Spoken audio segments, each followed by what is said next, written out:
What is going on, guys? I am the FD Guru, bringing to you guys a Tuesday MLB edition of my DFS podcast.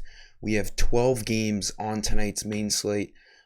Generally speaking, we have really no rain issues outside of the Coors game. The Marlins and Rockies game looks like there could be some troubling storms around. As of the early look on the weather research, it looks like that game has a decent chance of seeing some issues, so we'll leave that game out. Everywhere else looks like it's fine. Wrigley Field in Chicago might have a couple of storms, but it looks like it's going to be okay. Plenty of guys to talk about, obviously, with 12 games on our slate. And there's some decent value out there. There's some good pitching. As usual, I'm going to give you guys a pitcher I like tonight, 2 infield and 2 outfield plays. I make this video earlier in the afternoon, so we don't really get confirmed starting lineups, but these bats will most likely be hitting where they're supposed to be hitting. Not a ton of cheap bat value as of right now, but usually with baseball, we get a couple of good spot starts with some hitters that we can spend down on. But these plays should help you make a nice strong lineup. I'm going to keep the bats to like a middle tier kind of play. My pitcher's pretty cheap, so let's get after it. Got my Celtics going to the finals, game 1 on Thursday. Excited for that.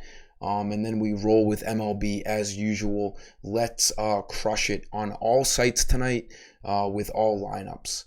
So for pitcher, I love Christian Javier of the Astros tonight. He is a part of the lowest over-under here at the Oakland Coliseum. It's a 6.5 over-under. You got 2 good pitchers on the mound with Javier and Montes of the A's. Javier and the Astros are a favorite. I think they're like minus 140 right now, and 8,700 is a great price on him.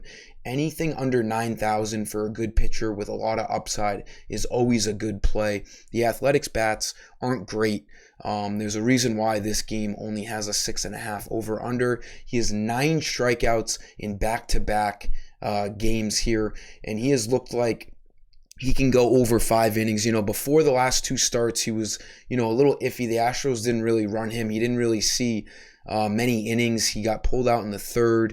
It looks like they limited his pitch count a little bit to begin the year, but now he's had back-to-back great starts. I don't see why he doesn't get 5 to 6 innings tonight and reach around 40 fantasy points. Only 1 earned run in those last 2 starts. So this guy clearly has represented that he can really rack up the strikeouts, seeing that he has 18 in the last 2 games. A really, really good spot for Javier.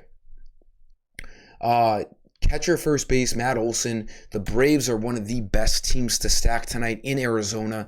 Arizona plays more like a hitter's ballpark. Castellanos on the D-backs has been prone to giving up a bunch of hits all year long so far. A 5.22 ERA. Olson should be batting in the heart of this Braves lineup, and he draws that lefty-righty matchup. He should be a guy closer to 4,000. One of the better first base hitters in the league. So this price at 3,400 is a great play. The upside's great. His power hasn't been, what we're used to seeing. Only 5 homers through the first, 6-7 weeks of the year. But I expect that to really ramp up as we get into the summertime.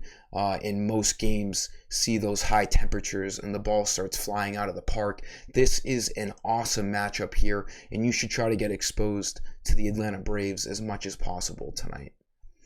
For the infield, the Dodgers, I don't know if we'll get their lineup because their game is at 10 Eastern, so sometimes we don't get the Dodgers lineup before the 7 o'clock lock. But Edwin Rios has been batting 5th basically every game for them, and he has a nice lefty-righty matchup against Mitch Keller. The Dodgers are over minus 300 favorites tonight. They were last night too, and they ended up getting upset, losing that game against the Pirates last night. I think the Dodgers bounce back tonight.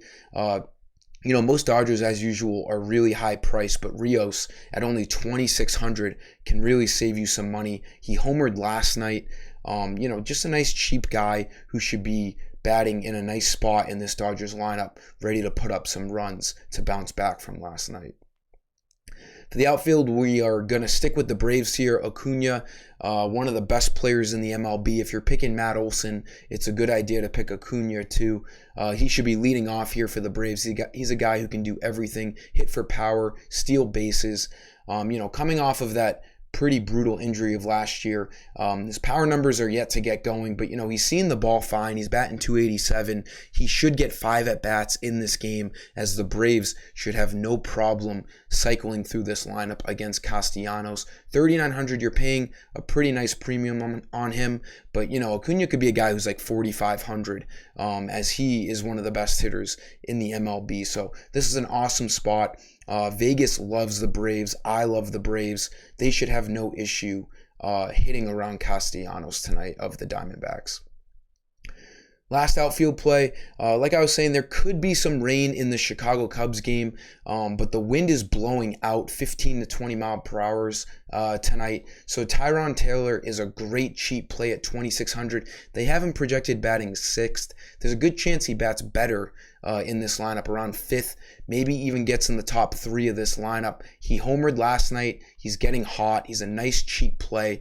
Back-to-back games with homers, 3-game hitting streak, has a righty-lefty matchup against Justin Steele, who is not good, a 1-5 record with a 5.4 ERA. So Taylor, as long as he's in this lineup, we'll have to wait on that confirmed lineup. He makes for one of the best cheap value plays in the outfield tonight against the Cubs. That'll sum up today's video, guys. Thank you for tuning in. Like this video. Make sure you're subscribed. Let's get after it tonight. I'm ready for a nice Tuesday night. I hope you are too. Until next time, I am the FD Guru, and I'm signing off. See ya.